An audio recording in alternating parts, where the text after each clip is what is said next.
My name is Lena, and I chose Victor Vasarely for the presentation, which deals with optical art. Optical art is a style of abstract art that became popular in the 1960s. It is based on creating optical illusions that trick the viewer's eyes into seeing movement, flashing, swelling, or warping shapes, even though the artwork itself is completely still.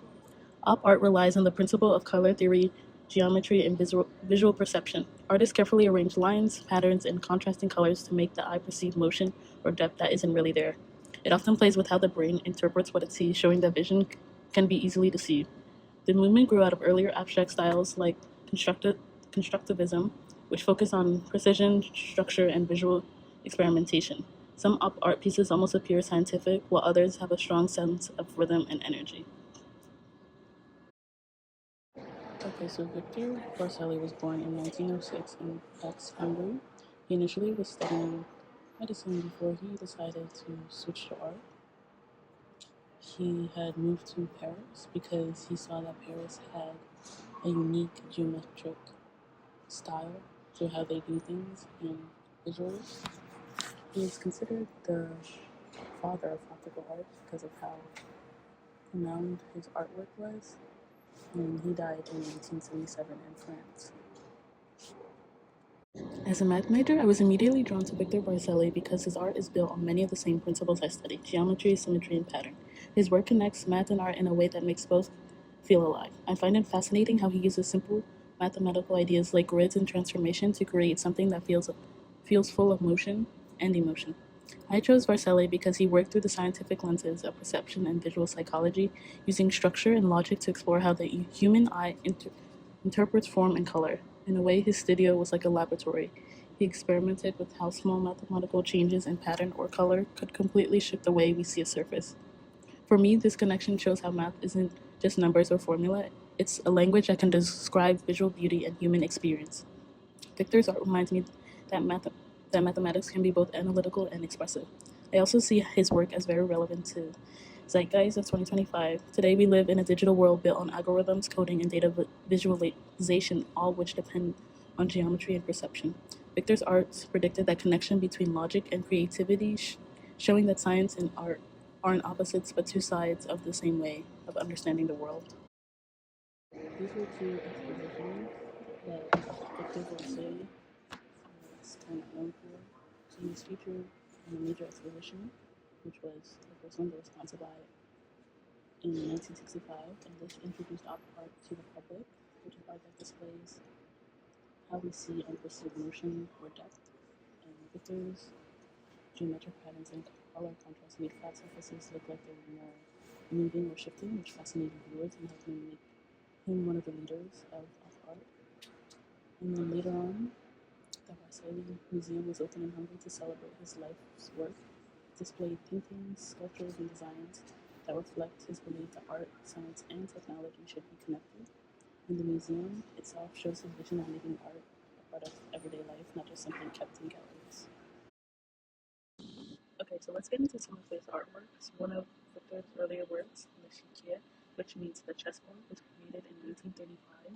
In this piece, Victor uses the simple pattern of a black and white chessboard to explore how geometry and contrast can create depth and movement. Even though the surface is completely flat, the alternating squares seem to shift and vibrate as you look at them, almost like the board is moving. And this artwork marks the beginning of Victor's interest in optical illusion and geometric abstraction. It shows how he could take something ordinary, like a chessboard, and turn it into a study of visual perception. One of Victor's most famous works is Vega Nor, which was created in 1967. This piece is part of his Vega series, where he used geometric patterns to create the illusion that the surface is bending or bulging outward. In Vega Nor, a grid of small squares is distorted around a central sphere-like shape, making it look as if the painting is expanding toward you. The careful use of shading and color gradients enhances the 3D illusion, even though the surface is completely flat. This artwork represents the mastery of optical illusion, showing how line, color, and geometry can trick the eye, and also reflects his belief. One of Victor's most known artwork is the zebra, which was created in 1937. It is one of his earliest and most iconic works, and it is often seen as the very beginning of op art. In this piece, Victor uses only black and white curving lines to form two zebras intertwined against a black background. There are no outlines or shading, instead, the stripes themselves define the shapes. I think what makes this zebra so striking is how it plays with perception, and the lines seem to move and kind of vibrate, making it difficult for the eye to separate the figure from the ground. Rather than depicting animals realistically, Victor focuses on the visual tension between pattern and form, turning something natural into an abstract rhythm of lines. Start off with the art on the left. Victor created Kepler Descent in 1968, and it represents one of his key transitions into mature op art style. The name Kepler refers to Johannes Kepler, the 17th century astronomer who studied planetary motion and geometry in space, which connects to Varsel's own fascination with order, symmetry, and structure. The word gestalt comes from psychology, meaning form or pattern, and it refers to how the human mind perceives whole shapes rather than separate parts. In Kepler Gestalt, Victor combines these two ideas, scientific structure and perceptual unity. The work features interlocking geometric shapes that seem to shift between 2 and 3D dimensional space, making the viewer aware of how the eye organizes visual information. Okay, the one on the right is Kepler, which was created in 1976, in which Victor revisited these same ideas. These pieces build directly on the concept introduced in Kepler Gestalt.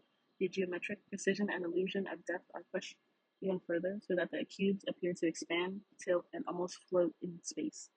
While Kepler Gestalt explored the theory of perception, Kepler turns the theory into a powerful optical experience, and the repeating shifting forms create the illusion of a pulsating surface reflecting onto Victor's interest in how mathematics, art, and the human eye interact. Okay, so this last piece that I'll be talking about is Vono Street, one of Victor's later works from the 1970s. The title comes from the Hungarian word vono, meaning line, which captures the essence of this piece. In Vono Street, Victor uses a system of fine flowing lines to create a sense of rhythm and motion across the surface. The lines curve and expand, forming patterns and seem to almost kind of move. Unlike his earlier geometric grids, this piece feels more organic and fluid, showing how Victor continued to evolve, experimenting with how movement and energy could be represented visually. Though Vono Street, he shows that even with simple lines, it's possible to create a powerful illusion of depth and vibration. It reflects his lifelong fascination with how the eye interprets space, movement, and structure. Although this is only a few of his artworks, Hector created many other remarkable works, each exploring new ways to connect art, science, and perception. His experiments with color, form, and geometry continue to influence not only art, but also design, architecture, and digital media. Victor Vasarely believed that art and science could come together to create a universal visual language. So, the question I have is, do you think visual perception is something that can be truly made universal, or does it always depend on cultural and personal experience? Many artists have used illusion and perspective to challenge how we see the world. Barcelli's work uses optical illusion to trick our eyes and challenge what we really think is real. So my question is, do you think art that deceives the eye can reveal deeper truths about how we see the world?